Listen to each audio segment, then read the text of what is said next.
Yes, ma'am. Okay, shall I start sharing the screen? Yes, ma'am, you can Okay, ma'am. share the screen. Yeah, before that, few words. See, I'm going to tell you about the basics of CT scan brain. I'm not going to MRI.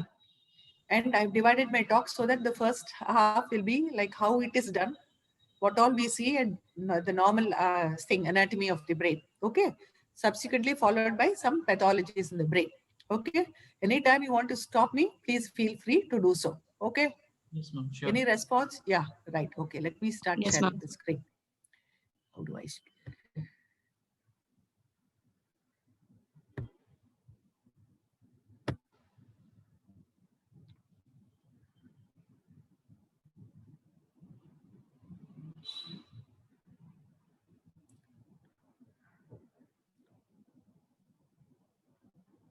Nothing is coming. Screen visible, ma'am. Yes, ma'am. Yeah, you're able to see the screen. You're Yes, able to see me yes, Yes, because ma'am. certain ma'am. things I'll have to show in my head only. That is why. Okay. Yes, ma'am. Okay. We can see you. Right. Okay. Yeah. So tell me. Shall we go ahead? Yes, ma'am. Yeah. We can Yes, start. ma'am. We can Okay. start. Okay. Right. Why it's not moving. Okay. I like first of all like to thank Dr. Anand, who's a radiologist at Mehta Hospitals. He has shared a lot of his presentations with me, which I'm going to show you shortly. So this is the CT scan machine. Have you all seen the machine earlier? Have any of you gone into the CT room? Uh, Ma'am, we have seen, ma'am. You have seen. You know how it is done? Do you know how it is done? What are the parts of the machine? no, ma'am. You I'm have? not sure. Okay, this is what is the gantry where the X-ray tubes are there. This is a patient couch with patient is lying, and this is the console. Earlier, when I was doing my neurology, we have to do the CT scans ourselves. Subsequently, the radiologist did. As I said, these are the parts. You have the detectors and the gantry which houses the X-ray apparatus. And the other side, you'll have the detectors. You have a patient couch and a console. So this is how it is. Patient will be lying down here. And then what happens is position the patient, move the patient inside so that the head is in the scanner. It's a big hole compared to the MRI machine, in which many people feel claustrophobic. And here it is done very fast. The present scans can be done within 5 to 10 minutes. So the importance of it is in acute stroke where you want with the report within 20 minutes. So, okay, so you can understand the patient is moved here. You have the X-rays which are rotated this side, and the gantries will pick it up on the opposite side. You have the rotating X-ray source. And then this is a monitor. You can sit outside the room also and see the scan. This motorized table moves the patient through the imaging, and you have to, I will tell how the head is positioned so that wherever you speak, if you say it is plus 10, you should be able to understand what it is. All over the world, it's the same. And I think we have finished this, so we'll go to the next one. This data are processed. Actual cut is when it takes like this, horizontal cuts, okay? And vertical cut is like this. This is the sagittal, this is the coronal, and this is the, you're able to see my hand? This is Yes, the ma'am. axial cut. It goes like this. This is the sagittal when it's half, and coronal is like this, okay? In helical CT, when the patient is moving, the table moves as well as the X-ray source moves, but not in a axial CT of the brain. You do what is known as a plain CT scan where no contrast is given, and subsequently a contrast is given, and then you do. What happens is when there is a disruption of the blood-brain barrier, this contrast enters the brain and then it is picked up as a contrast enhancing region. So even in the normal brain, the vessels, pituitary, choroid, and the dura can enhance. And this is more helpful in tumors, abscess, etc., where you expect more of blood-brain barrier disruption. Okay. So why should you do a CT and not an MRI? First thing is CT is very easily available. It is very fast and doesn't require much of patient cooperation. The bony structures are better seen with the CT scan. MRI, you do not see the bony structures. Acute blood is better seen with the CT. That is why the first scan we do in a stroke is a CT brain to rule out intracerebral hemorrhage before we decide on thrombolysis. Base of the skull, is a bone, and the calvarial lesions are better picked up with the CT brain. Calcifications are also seen well with the brain, the CT. See, okay, now what is CT and what is CAT scan? CT is computerized tomographic scan. CAT scan is computerized axial tomographic scan. That is all, axial cuts. And less of patient factors, so it is done fast. Even in an uncooperative patient, it's easier to do CT rather than with an MRI. The problem with the CT is high radiation. One CT brain is equal to about 300 X-rays of the chest. And the posterior fossa structures, the brain stem, the parts of cerebellum may not be very well visible. It's not moving. Okay, this is the orbitomeatal line. Orbit, we know, is the eye, lateral part of the eye to the meatus, external auditory meatus. This line is known as the orbitomeatal line. This is taken as a 0, and we do different cuts at 5 or 10 millimeters above or below the line. So this is how you can make out all these lines. Okay, see, this is, or you can see the meatus, then see different lines. So each one will denote one particular anatomy of the brain, structures, particular structures which will be seen in that level. So when we say it's orbital, it's orbitomeatal line plus 40 degrees, then I know what I am talking about. Okay, otherwise we can say it is at this level or at that level. So, okay, the orbitomeatal line is otherwise also known as the Reed's line. So can you understand? Here the patient is placed in the thing in the platform. This is the console here, and then this is the gantry. You fix up the position so that he doesn't move, and then you pass the X-ray beams through different angles in comparison with the orbitomeatal line, and then you get different regions well seen on the scan. The axial cuts, that's the normal we do. It is the first is the posterior fossa cuts, where you have one is at the level of the foramen magnum. This is the lowest cut. Then it'll be a little above will be the fourth ventricle, and then little above the fourth ventricle. It goes from bottom up as you go up, which we will see. So foramen magnum, fourth ventricle, above the fourth ventricle, then the tentorium, which separates the supratentorial from the infratentorial compartment. Then you have the supratentorial cuts, where the level of the third ventricle, level of the lateral ventricle, body of the lateral ventricle, and even above that. Okay. So how will you see the CT scans? It is read from anterior, posterior, right and left, up and down. That's a rostral and caudal. And then you read extracranial soft tissue, bones, sinuses, orbit, skull, bones, which will include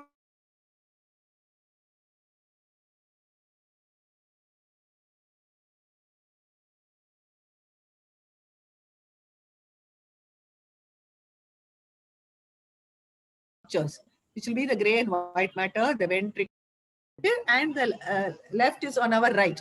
So when from right to left, you will get the lateral extent, and this will be the anterior posterior extent.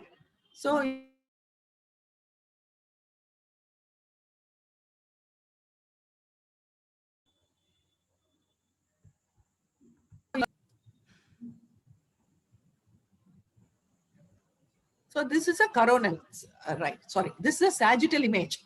As you see, it is like cutting half of the face and seeing from one side.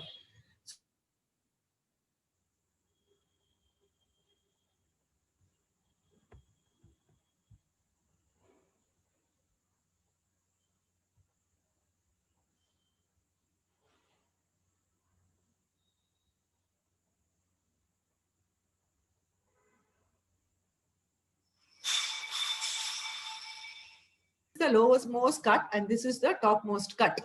As you go from below up, you will see that slowly the parts of the posterior fossa it coming in. You can see parts of the cerebellum, and then the brain stem, the midbrain pons, and then the midbrain is coming in. And then as you're going up, you will see that the cisterns, we will go into it later. And then the part of the third aqueduct, and then the lateral ventricles are coming in, different parts of the lateral ventricles, and this is the body of the lateral ventricle. As you go higher, the lateral ventricles is no longer seen, and only the parenchyma of the brain is seen. So it starts in the lowermost part, foramen magnum, and goes up to the cortex, where mostly the parietal cortex will be visible in the topmost cut. So you go with the first is you see this thing, bones. You can see the extracranial soft tissue sometimes. Then you see the bones. These are the maxillary sinuses. As you go up, you can see the orbits here, as I said. And then part of the ethmoidal sinus will come in. And this again is the orbit. These are the bones which divide in the anterior cranial fossa, mid cranial fossa, and posterior cranial fossa. This is the base of the frontal bone, basic part of the frontal bone, and you are getting the petrous temporal here. And as you're seeing, this is a this is the cisterns, basal cisterns, and this is the lateral ventricles, the frontal horn of the lateral ventricles. This will be the body of the lateral ventricles. And you go higher up, it will only be the cortex which is seen. Unless this is clear, I will not proceed further. You tell me if you want me to repeat it. Clear? Not clear? Clear only, ma'am. Okay.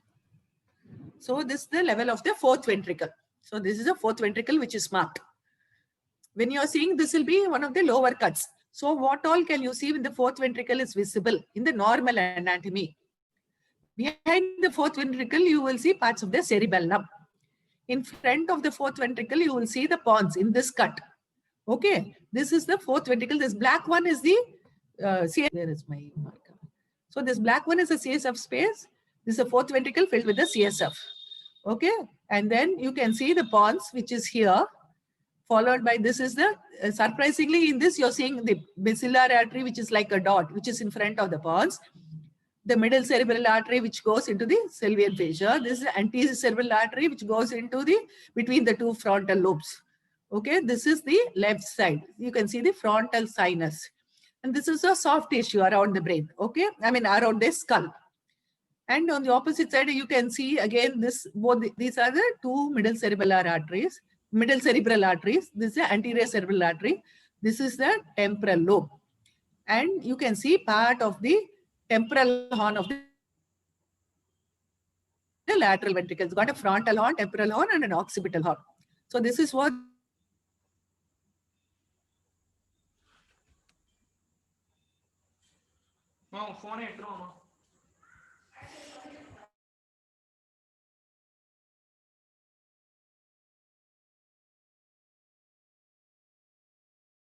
ventricle, the petrous bone, the middle cerebral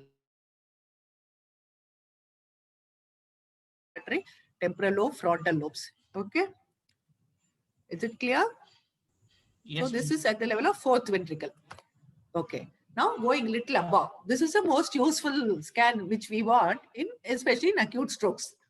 This is at the frontal horn of the lateral ventricle. Okay. Around this, you will get the caudate nucleus, which is here. It is marked here, head of the caudate nucleus. Okay. And this is the internal capsule. Can you make out the, see, this is the outline of the putamen. Can you make it out? And between the caudate and putamen is the anterior limb of internal capsule. And this will be the posterior limb of the internal capsule. Why I'm showing on this side is other side is marked, so you may not be able to see it well. So this is the frontal horns, and in front of the frontal horn is the frontal lobe. And here is the head of the caudate nucleus. And this is the Sylvian fissure, which separates the lobes. And then you have the insular cortex, which is around the Sylvian fissure. And then you have the putamen, lentiform nucleus, putamen. And you have the posterior limb of the internal capsule, anterior limb of the internal capsule, thalamus here, the pineal gland, the choroid plexus within the ventricles. This will be the occipital lobe. Roughly, this will be the frontal lobe, part of the temporal lobe, and then you will get the occipital lobe. Along with that, it is important you get the thalamus, the posterior limb of internal capsule, anterior limb of internal capsule, head of the caudate nucleus, and the lentiform nucleus or the putamen. This will be the Sylvian fissure. Okay. And you'll get the sulci and the gyri on both the sides. So this is at the body of the lateral ventricles. So this is little more higher. Frontal horns are there. You have the fox, which is separating the two sides. And then here is the, maybe the calcification is coming in. This is a part of the corpus callosum, which in the sagittal cut will be like a bow. Here you'll get posterior part of the corpus callosum here, anterior part of the corpus callosum there. And between the ventricle and the gray matter will be your corona radiata, which is a white matter. This is the occipital horn of the lateral ventricle. This is the body of the lateral ventricle. This is a fox cerebri. Singlet gyre is not very well clear. You can see the sulci and the gyri. So this is mid-ventricular level, where you will get parts of the lobes also. So how do you differentiate? You have seen now you have seen at the fourth ventricle, then at the frontal wall of the lateral ventricles, and then you have seen the mid-ventricular level. So you have seen how it is, the gray-white matter difference is there. I'm not sure whether you are able to differentiate the gray and the white matter. Okay, this is the white matter, this is a gray matter, the basal ganglia is a gray matter, here is the caudate is a gray matter. So you can see there's a little difference, and this is not a very, here you can see the difference between the gray matter and the white matter. Can you make out the difference? You can see the difference. Can you all make out the difference? This is the gray matter. Gray matter is Lighter, and this is darker. We'll come into the next one. I will tell you the Hounsfield units. Gray matter is 38 Hounsfield units. Hounsfield got the Nobel Prize for the CT scan. White matter is 30. Okay, and fresh blood will be 70 to 80. More white it will be. These are the, and calcification will be plus 1000. Air will be minus 1000. So these are the importance knowing the different Hounsfield units to identify the pathology and the region. So we have seen the normal CT scan, how it is from anterior to posterior, rostral to caudal, right to left. So with all the three, you can have a three-dimensional picture of the scan. Once you know what is a normal scan, then we can go into the clinical aspects first by going into the artifacts. This is something which you see very commonly. This is at the level of the brainstem, and this is beam hardening artifact. It is seen as bands, dark colored bands. Okay, and in this you can see the orbit. These are the sinuses. The optic nerve also can be seen sometimes. There's a temporal lobe, the cerebellum. Okay, so this is the partial volume phenomenon, which is because of the bone, frontal bone. Sometimes it appears like this.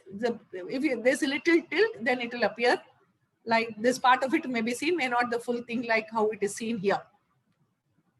And this, you can see the two frontal bones very well in this, and this is the fourth ventricle. Okay.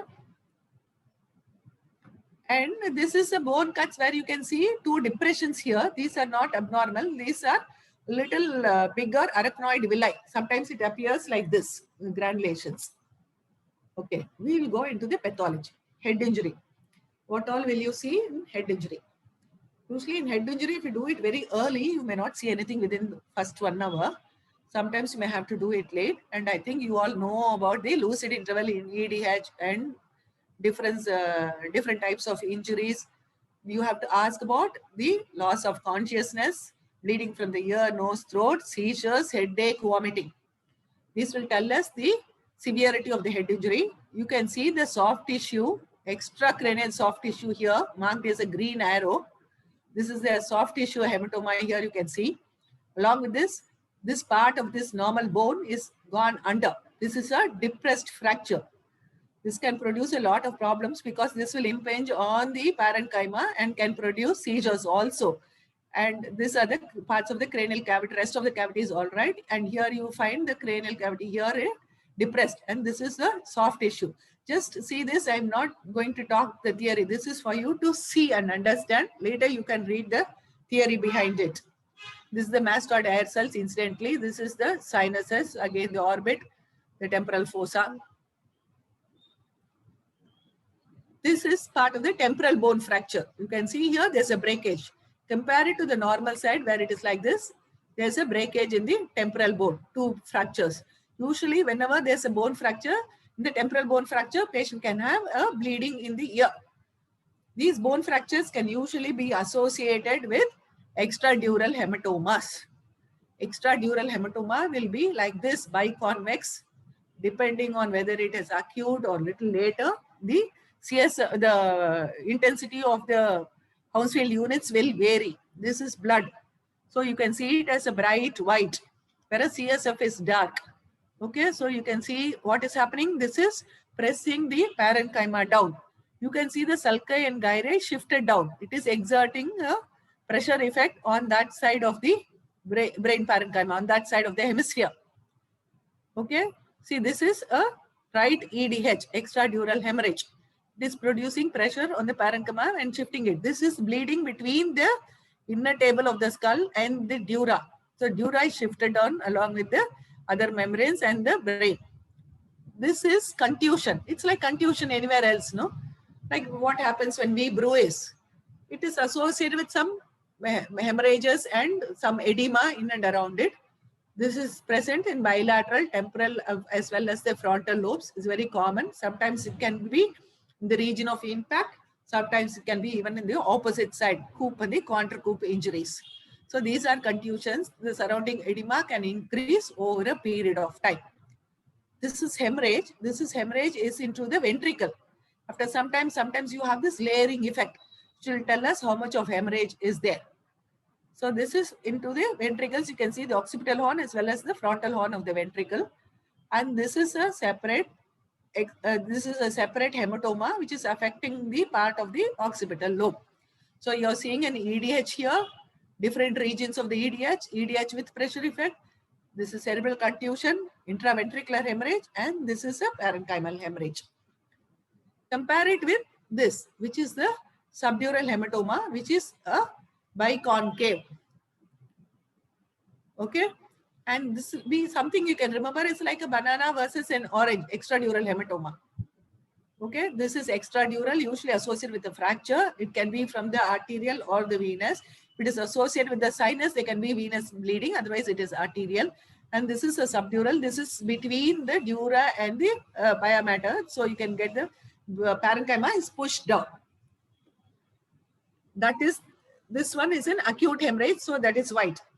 When it becomes chronic, it may be difficult to identify the hemorrhage. As you can see here, can you see this white region pushing the parenchyma, which is this gray matter, which has come down, compared on the opposite side, where you can see the sulci and gyri here, whereas here the sulci and gyri are seen here only. This so much of space is occupied by the subdural hematoma. Okay, and that ventricle is also not seen. It is compressed. It is producing some pressure effect on the ventricle. So this is a subacute one. In the wrong direction. Okay. What happened here? This is a chronic one. You can see the difference in the color. From the white, little darker. It's not yet becomes, it becomes the same color as this ventricle, then it will become subdural hygroma. And then here also you can see how the brain matter is pushed inside. The parenchyma is here. Compare it to this side. How the sulci and gyri are very well seen. Whereas here there is an effacement. You can't see the sulci and gyri well. The gray-white matter junction is all effaced. It is, what should I say? It is blurred. It's like a ground glass appearance. And here you can see the difference between the gray and the white matter. This is a beautiful representation where you can see the ventricle shifted to the opposite side. There is an SDH here. It is pushing the brain. What's happened then? There's a subfalcine herniation. So it is going to the opposite side. So you can see the ventricle compared to this ventricle is compressed. It's moved from the midline, which is here. This is the midline connecting this. And so because of the pressure effect, it's gone to the opposite side. And here the gray-white difference is not well made out. So, and this is something important because many times people will report this as a normal scan. This is diffuse axonal injury where the gray-white difference is blurred. It's almost like a ground glass appearance. And this patient can be deeply unconscious. This is because of the axonal loss, axonal injury, which has taken place in a head injury. This is a severe injury. Patient can be deeply comatose also in spite of the scan. So we have seen what is SDH, EDH, contusions, intraventricular hemorrhage, and parenchymal hemorrhage, as well as diffuse axonal injury. These are all seen in the emergency department. So when you go there, you can, when you're in the emergency department, patient comes with a head injury. So you should be able to interpret these scans. So these are the simple ones I've said. The more details can be obtained later. Because of lack of time, I'm not going into all the details. So what happens when there is a, because of this injury or anything else, the pressure within the cranial cavity can increase. So we have seen the artifacts, we've seen head injury. Now it is increase in intracranial pressure. So what are the features you will see? I've shown in the previous scan some features like sulcal and ventricular effacement. We have seen In the SDH, I've shown you how there is an effacement of the gyri and the sulci and ventricles also. And then there can be obliteration of the cisterns or asymmetry of the cisterns around the brainstem. Herniations can be there. This can be transtentorial when it herniates through the tentorium cerebelli, subfalcine when it herniates through the falx cerebelli, and tonsillar herniation when it goes through the foramen magnum, because these are the structures which are closest to that. So you can have sulcal and ventricular effacement, already seen. Anyway, I'll show it to you. Then you can have obliteration of the cisterns, herniations. These are the ones which will produce abnormal focal signs mostly. See, you can see what is happening in these two scans.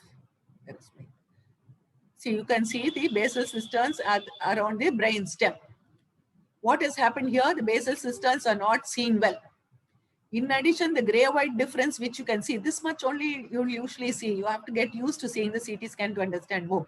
The gray-white difference is not seen. The basal cisterns are effaced.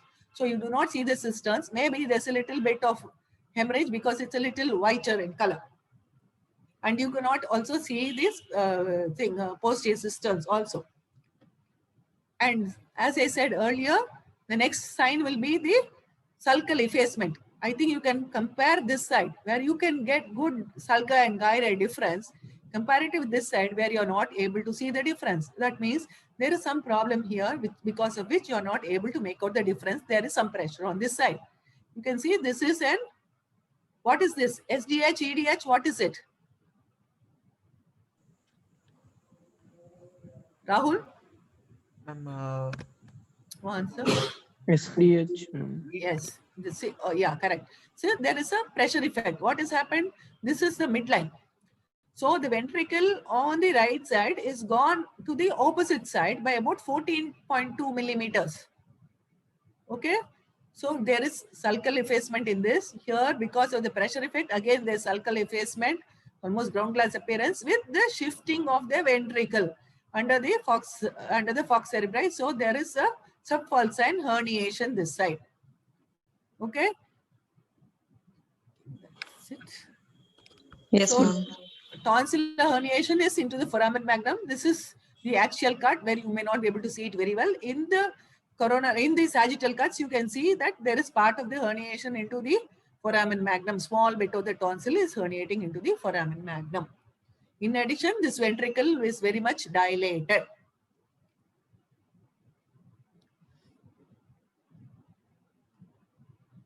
So what are the, we have seen tonsillar herniation, sulcal effacement, falcine herniation, basal cistern effacement. These are all signs of increased intracranial pressure. So we have seen head artifacts, head injury, and then we have seen increase in intracranial pressure. We come to malformations, just representative malformations. This is AVM, which is like a bag of worms. This is a plain CT scan. This is after contrast enhancement. You can see how it is enhancing. There's usually a feeding artery and a draining vein. So draining vein, feeding artery, we will see in the next in the angio. So you can see the feeding artery is from somewhere from the middle cerebral artery, and you get the draining vein, which is probably the vein which is going into the sagittal sinus. It's difficult with just these two cuts. This is how a CT angio looks like. This is another one, which is aneurysm as bled. This is a very typical site for the anterior cerebral artery aneurysm bleed, which will be in the between the frontal lobes, and usually it bleeds into the opposite hemisphere. Okay, this side aneurysm will bleed into the opposite hemisphere, and you can see some blood even in the sylvian fissures. This is the occipital horn, which is blood, which is having blood. So the bleeding is there. It has gone into the subarachnoid spaces, into the ventricles, apart from into the hemisphere. So these are all sylvian fissure. This is ventricles which are showing the hemorrhage, and this is the frontal lobe hemorrhage and the interhemispheric bleed. This is another one. This is another aneurysm, giant aneurysm, which is about 25 millimeters in size. It's known as a giant. You're seeing the different borders of it. And you have to have an angio to identify from which artery it's arising. Is it from the MCA, or is it from the internal giant intracranial aneurysms of the carotid artery, internal intracranial portion of the carotid artery? Aneurysms bleed, and so you have to be very careful. The bleeding rate after a hemorrhage is very high. So patient can worsen. In addition, they can have some vasospasm and that can produce infarcts. So this is a very typical aneurysmal hemorrhage, subarachnoid hemorrhage, where you can see hemorrhages in different parts.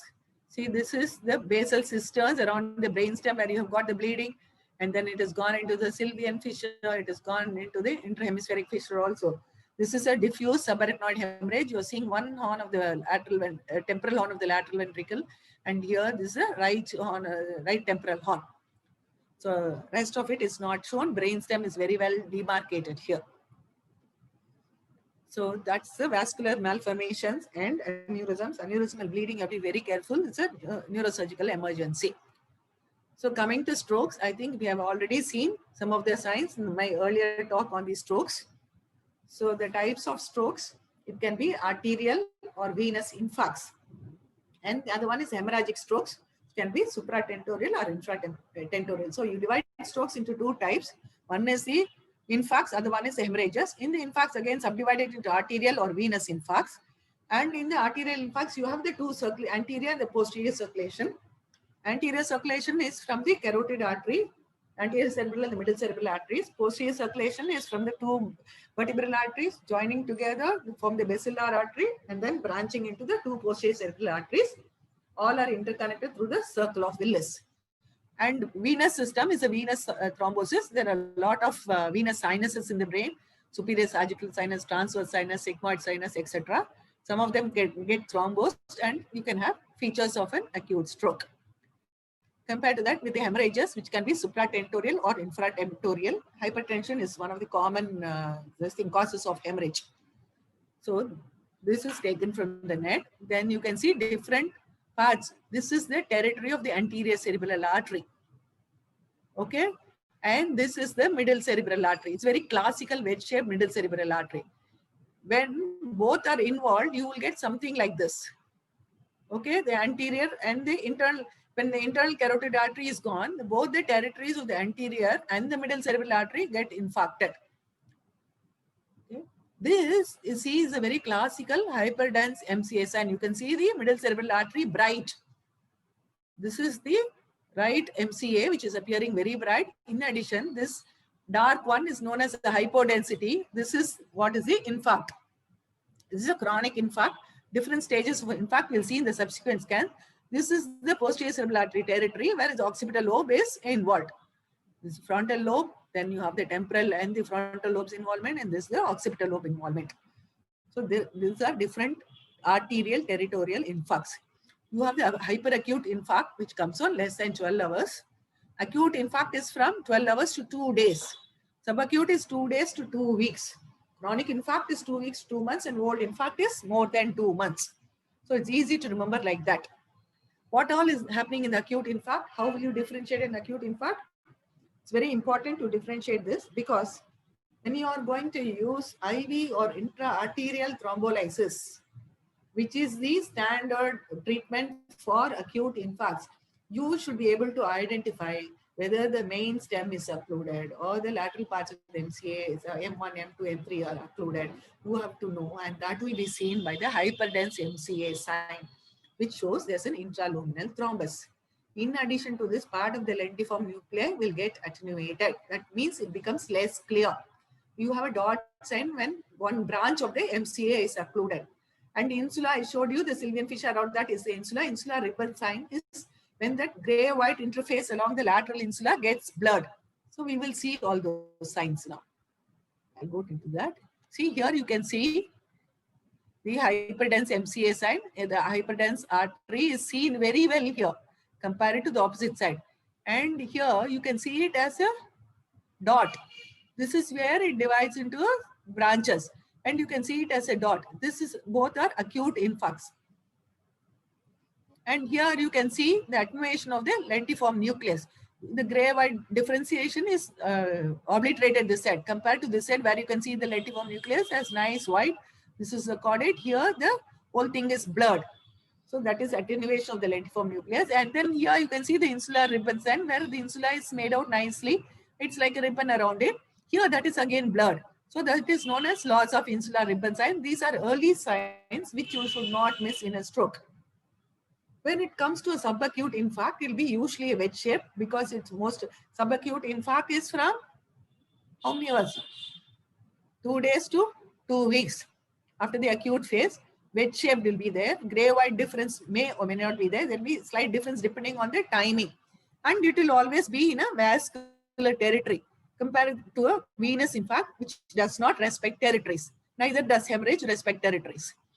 The mass effect, that is increase in pressure, begins to diminish after 7 to 10 days. So the first 1 week after stroke is very important because the intracranial pressure can increase and things can get worse. As already mentioned in my previous talk, the strokes clinically can worsen. So you have to inform the patient attender that things can go worse the first 1 week.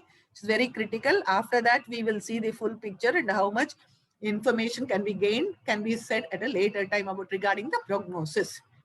Sometimes there can be hemorrhagic transformation in infarct if it is a large infarct. And that usually occurs when you have a more than 20% of the patients. These are stages of the infarct. You can see that the acute phase, nothing is seen. So gray-white difference is not very well maintained. Here you can see some hypodensity is coming in. And here it has become little chronic, so nothing much. Contrast, it is enhancing, but nowadays we do not give contrast in an infarct. This is a chronic one because contrast can worsen the territory of the infarction. So as mentioned, here you can see the chronic infarct. What has happened? The brain substance there has shrunk. This ventricle has got dilated because it's pulled in because of the gliosis and the scarring. So this region of infarct, that ipsilateral ventricle is dilated compared to this side. This side you can see it nice like a coma. Here, see, it is getting dilated, getting ballooned out. Okay. Again, I'm telling this is the Sylvian fissure. This is the occipital horn. This is the frontal horn. Okay. This is the frontal sinus. And this is the region of infarct. Sulci is becoming prominent. Ipsilateral ventricle is enlarging. And sometimes there can be calcifications in the infarcted region. There won't be any enhancement. So we have seen in acute infarct, you can have the hyperdense MCA sign, the MCA dot sign, the attenuation of the lentiform nucleus, and the insular ribbon sign. In chronic infarct, you can see that wedge-shaped infarct, or depending on the arterial territory, the infarct will be there, and the ipsilateral ventricle can get dilated.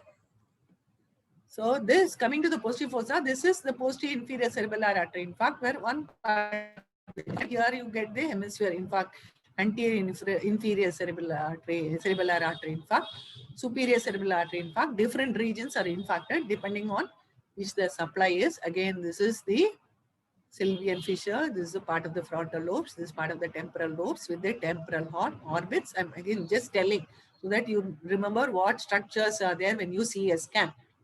Okay, these are the mastoid air cells. Okay. Okay, this is lacunar infarcts. They are small infarcts. You can see multiple lacunar infarcts here. The small rounded infarcts. You can see there is atrophy because of which there is dilatation of the ventricles. This ventricle is not the normal. We have seen dilatation of the ventricle. Dilatation is here. Sylvian fissures. All the fissures are also dilated. So it's more of CSF space. These can be symptomatic or asymptomatic. Lacunar infarcts are 4 types. So already mentioned, so I'm not going into that here. Pure motor, pure sensory strokes can manifest. So coming to venous infarct, the history is very important. Here, usually the patient presents with headache, seizures, and altered sensorium. It can occur whenever patient has in hypercoagulable states or in the setting of pregnancy, then where you have the sagittal sinus thrombosis is quite high. And here is one condition where the infarct can become hemorrhagic, and you will be able to see the thrombus in the sinuses. And sometimes when the deep cerebral vein is involved, you will get hemorrhagic infarcts in deeper parts also. So this is the superior sagittal sinus. This is a sagittal view. And this part, which is very close to the skull, is the superior sagittal sinus. Lots of draining veins will be there. This is one end of the superior sagittal sinus. When you see it in an anterior posterior view, this is the sagittal view. Different things. This end is what you see here. Okay, this part you will not be able to see in this. So this is a superior sagittal sinus thrombosis seen by its hyperdensity. It's bright. And even here it is bright. So these are veins which have infarcted. This will be like a cord sign. This is superficial cerebral vein infarction, can produce different patterns. These are venous infarcts, and you can see the infarct very clearly like white lines. This is the one end of superior sagittal sinus, which I've already shown. When you give a contrast, it has this appearance like a delta. This is known as an empty delta sign, like the Greek alphabet delta. You can see the small emptiness inside, and the wall of the sinuses is very well enhanced. Okay. And here, the other end, see front, this superior sagittal sinus extends from the nasion to the ilion. And then here you will see the frontal lobes, part of the frontal lobes has become hypodense. That's darker. These are the regions which are infarcted because the superior sagittal sinus drains from both the sides of the frontal lobe. So we have seen superior sagittal sinus infarct, where you can see the sinus in the sagittal sections and empty delta sign. The cord signs can be there. And this is the transverse sinus. You can see the transverse sinus here. This will be the confluence of sinus, where the sagittal sinus comes and joins the transverse sinus. You have other sinuses, sigmoid sinus. But this is transverse sinus, very important. This is coming just behind the ear, mastoid region. So it's very easy for it to get infected. These are the two mastoid air spaces. This is the transverse sinus. You can see it hyperdense here in the hyperintense in the transverse sinus, and other side is also very well made out.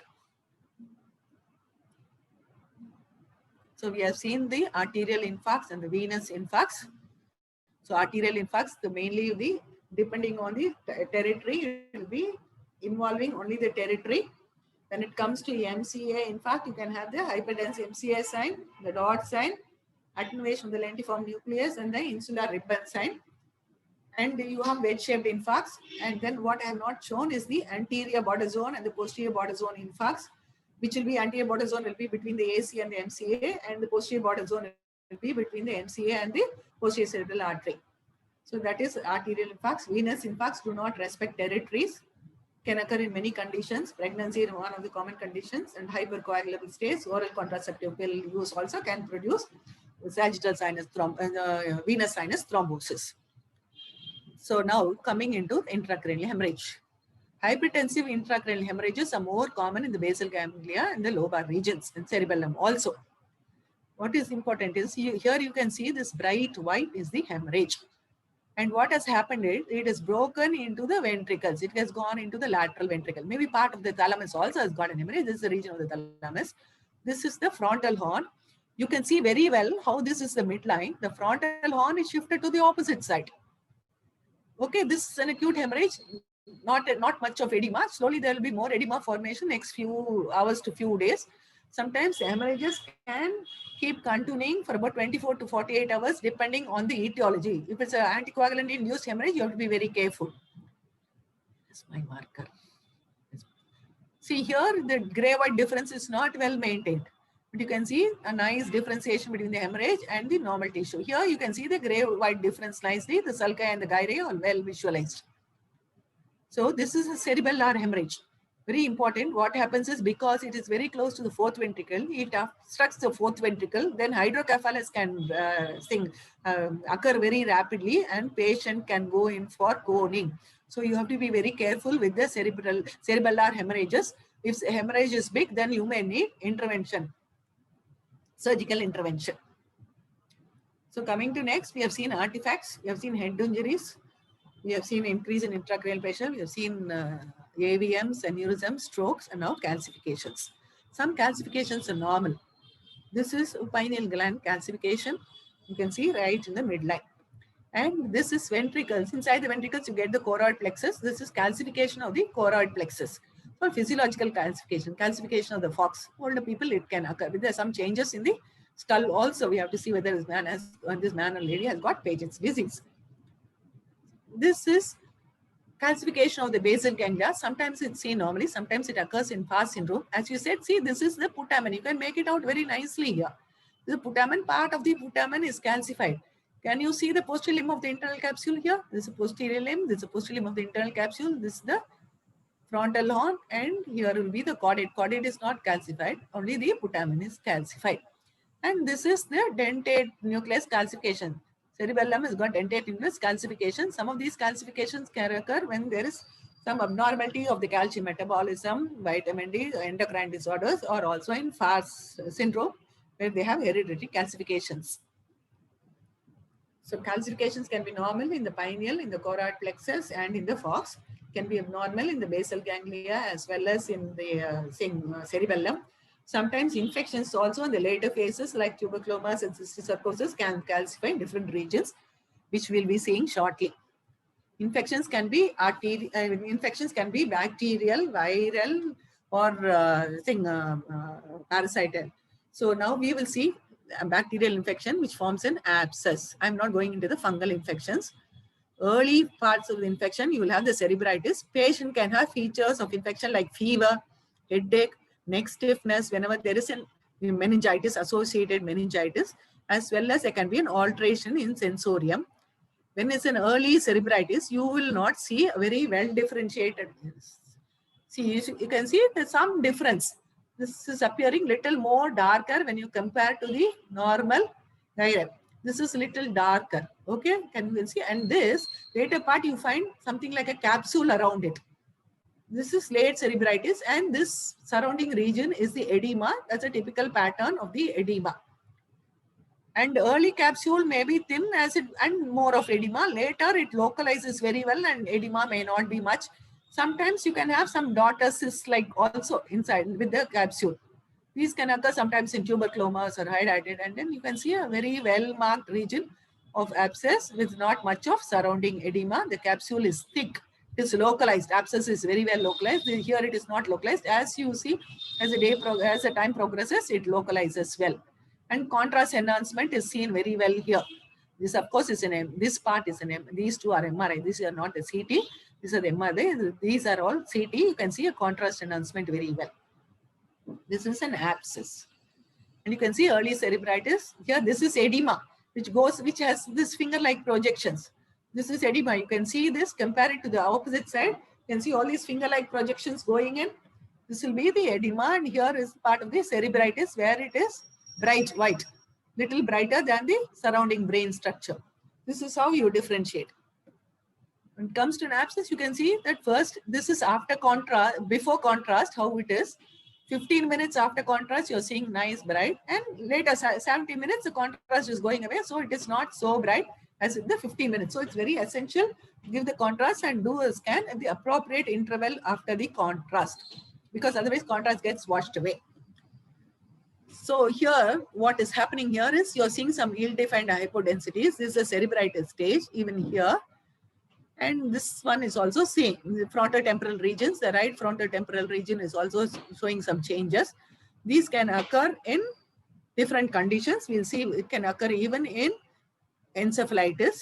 So in herpes encephalitis, what happens? Usually the frontotemporal lobes are involved. Here the temporal lobe is very well involved. You can make out generally bilateral, can be asymmetrical, and usually presents with headache, altered sensorium, seizures may or may not be there. They have some memory disturbance, and then classical EEG presentation of periodic complexes which are suggestive of herpes simplex encephalitis. CSF also is helpful in the diagnosis. Compare it with the Japanese B encephalitis, where the thalamus and the basal ganglia are involved. This is, unfortunately, this is an MRI and not a CT, because here you can see the basal, this is the thalamic involvement very well. And this is part of the chordate not involved. And this is the rim of the thalamus. Both the thalami are involved. They can have some involuntary movements also. Altered sensorium can be there apart from fever. Okay. So we have seen bacterial and we have seen viral. Now coming to tuberculosis. You can see this is what is known as the meningitic picture. You can see the basal meningitis where all the meninges are very well enhancing around the brainstem. You can see this white. These are all basal cisterns which are very well enhancing. So problem what happens is the optic chiasm also will get involved and patient can have loss of vision because of optochiasmatic arachnoiditis. These are the temporal horns. As I said earlier, you can see how it has become enlarged.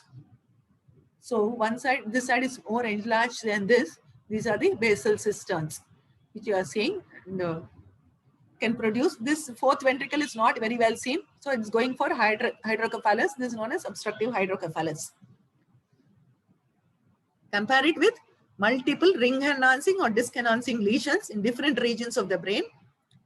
You will all have to think of tuberculoma, cysticercosis, metastasis as a differential diagnosis. Each one has got a characteristic picture. And the difference, see, you can have, this is a disc enhancing, this is a ring enhancing lesion where only the periphery is enhanced, this whole lesion is enhanced, and other features can be there. If you have this along with features of meningeal involvement, it's much more of tuberculous etiology. And again, here the fourth ventricle is getting obstructed slowly, but there's not much of midline shift or edema. So compare this. This is, you can see early disc lesion, probably a tuberculoma. Here you can see one more lesion. After 4 months of treatment, this is what has happened. Both of them have disappeared, but the treatment has to be continued. Different schedules are there for treating neurotuberculosis, which is also getting altered. You can see actually 1, 2, and 3 lesions in 3 different phases. You can see a very well-marked ring. This is a disc lesion. This is a smaller ring lesion. Little bit of edema is there. Not much of edema in these two. Compare it with this very well ring enhancing lesion. This is a disc enhancing lesion. This is known as, earlier it's known as small solitary enhancing CT lesions. And sometimes they appear and disappear only to reappear again. There's been a lot of controversy regarding what it is. Many times there's a confusion between tuberculoma and cysticercosis. Sometimes you don't know what it is. They can present with seizures. Whether to start these patients on ATT or drugs for cysticercosis is still a matter of debate. And then they all enhance, and this is known as SSECTL, single small enhancing CT lesions. Okay. So this, I'm going into cysticercosis. These are mostly MRI images. You can see a vesicular stage where you can see the signet ring appearance. This is the cyst where you can see the central dot. This is the scolex in this. This is known as a signet ring appearance. You can just remember a signet ring with a big ring with a nice big stone, signet ring appearance. Compare, this is a CT. You can see a ring enhancing lesion. This is, the cyst is beginning to degenerate. So that is producing a lot of reactions because it contains proteinaceous material. There is perilesional edema, this black one. Compare it to the normal, this is the normal parenchyma. This is the normal white matter. Compare it to that, this has become more darker. That is an edema. And this is the enhancing lesion of this colloidal stage. Again, MRI, you are seeing the granular stage where you get almost 2 cysts in the granular stage. No, the edema is subsided now. And then it goes on to the calcific stage where there's no edema. Many times, such calcifications are seen incidentally in a lot of patients for whom we ask for a CT scan when there is a headache. So these, whether it is abnormal or normal, we have no idea. Here you can see 2 calcifications, one here and one here, apart from one here. So this is a calcification in the pineal gland. So this is a starry night appearance. It's like a night sky with plenty of stars appearing bright. This is an MRI. Sometimes see in this picture, you can also see extra, this is an MRI. So the bone is appearing dark. And you can see multiple cysticercosis, not only inside the brain, but also outside in the soft tissue. See, you can make out these cysts here. These are all soft tissue cysticercosis. Many times they have in the calf muscles, in the forearm, maybe body may be studded with it. Then it is known as disseminated cysticercosis. I think I will stop here. And I don't know the time. If you want, we can go into, I think 1 hour is sufficient. I think I can stop here and I will take any questions you ask. I'll stop sharing screen. Have you understood this? If not, I will show the slide if it is necessary. To an extent, we have understood now. Okay, do we have to do CT or for TIA, madam? Do we get significant impression? We do so. See, TIA is by definition when there is no abnormality in the neuroimaging, when patient has focal signs. Having said that, the CT scan may be normal in an acute stroke for 24 to 48 hours. Hence, CT brain may not be of answer, may not be very effective when you do it for a TIA. It is better to do an MRI brain where the infarct is picked up earlier. Hemorrhage CT brain. So in fact, MRI brain is better.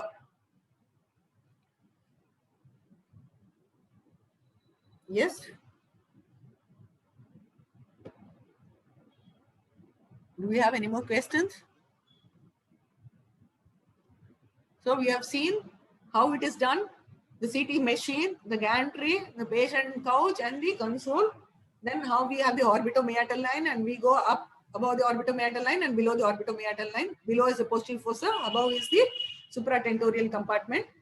And then at different sections, you have different parts of the brain available. This is the anterior, this is the posterior, rostral, caudal, right lateral, left lateral. So with all the three, depending on the axial section, the sagittal section or the coronal section, you can have a 3D reconstruction of the scan, which I have not shown.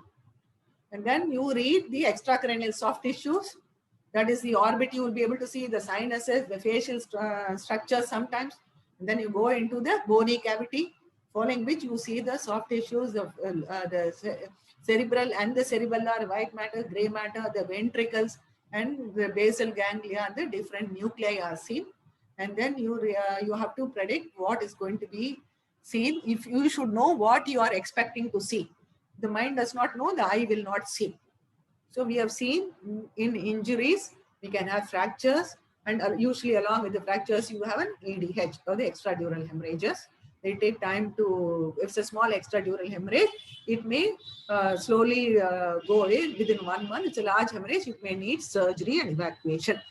Similar, that subdural hemorrhage can be depending on the timing of the scan. You can have an acute, subacute, or a chronic subdural hemorrhage.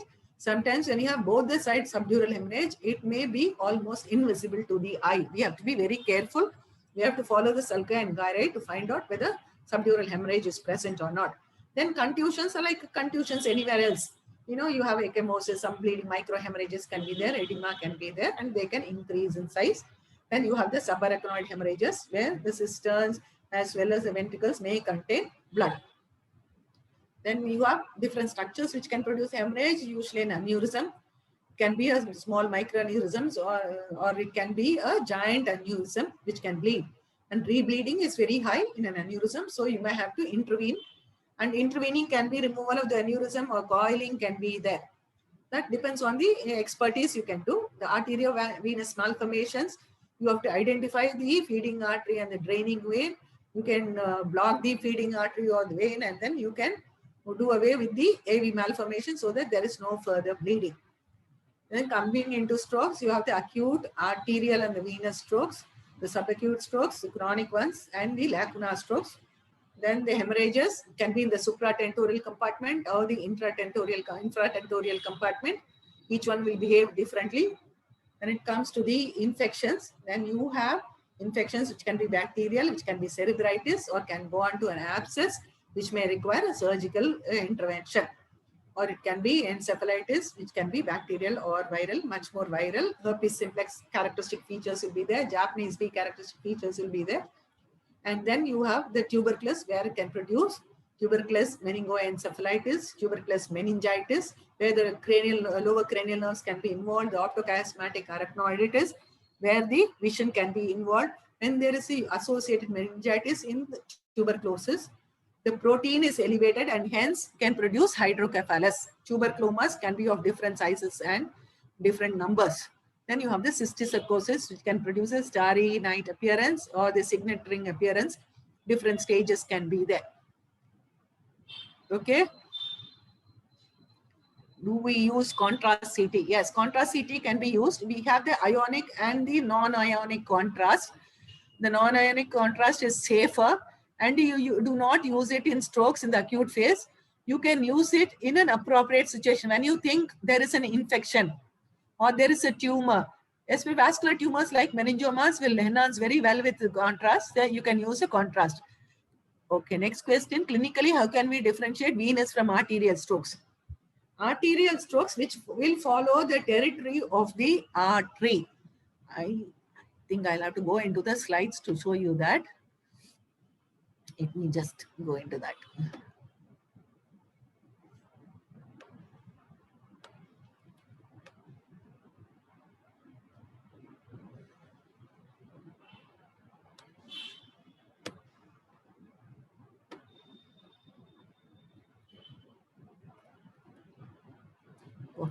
Sorry, gone somewhere else. Territory. Very classical. Uh, I have not shown the arterial territories because of the want of time. This is the classical. It's usually wedge-shaped. In fact, the smaller base towards the inner part and the wedge outer side. Okay. 1 second. I'll go with the other ones. Ma'am, your slides are not visible, ma'am. Not visible. My slides are not visible. Yes, ma'am. Oh, sorry. Let me share my slides. I think I come out of sharing. Yes, ma'am.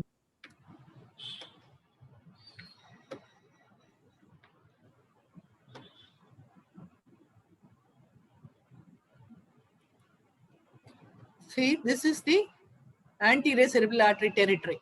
Very classical territory in the frontal lobe. Okay. This is the middle cerebral artery territory. See, this is the anterior cerebral.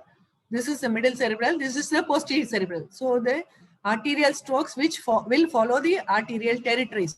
You can see this is anterior cerebral artery territory, middle cerebral artery, and from the internal carotid, you will have both the anterior cerebral and the middle cerebral coming from the internal carotid. So this is for both the territories, and this is the posterior cerebral territory.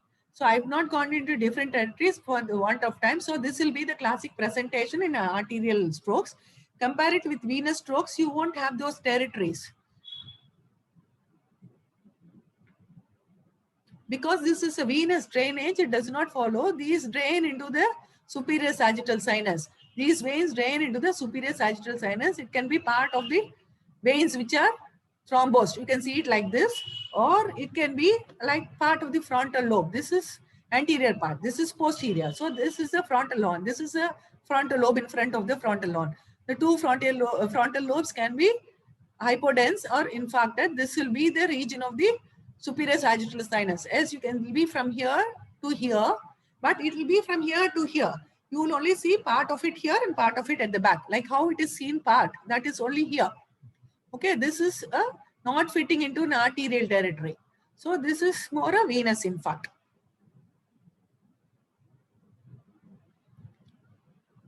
Any other questions? I think unless I come out of this, I will not be able to see the questions. Frida? Yes, ma'am. Ma'am, I think most of them are sending the questions in personal chat, so even I cannot see them, ma'am. Oh, then I'll stop sharing. Maybe I can see here. Differentiate. I think I have answered the questions. I don't know if anybody has got any questions. You can share my number. They can ask me. So something on agnosia. I don't know what it is. Huh? Oh. That's it? I think so, yes, ma'am. Okay. Thank you. Thank you so much, If you ma'am. have for the any class. doubts, you can call me. I hope you have understood the pictures. I have not gone into the theory. I've just shown you the images. You have to have a photographic memory to absorb those images. Okay? Yes, ma'am. Okay. Shall I leave the meeting?